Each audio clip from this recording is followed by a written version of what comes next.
దేవశిఖామణి తిరుమల దేవుని తలచిన పాయక భావించిన ఈ కామిని భావము లోపలను ఆ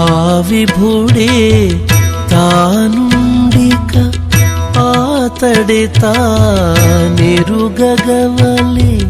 ఆ విభుడే తానుండిక ఆతడే తానెరుగగవలె ఈ వెలదికి గల విరహం వేమని చెప్పుదము కొద్దిక నిన్నడు పొడచును పోయిన చెలి రాదాయను నిద్దుర కంటికి తోపదు నిమిషం బోకయు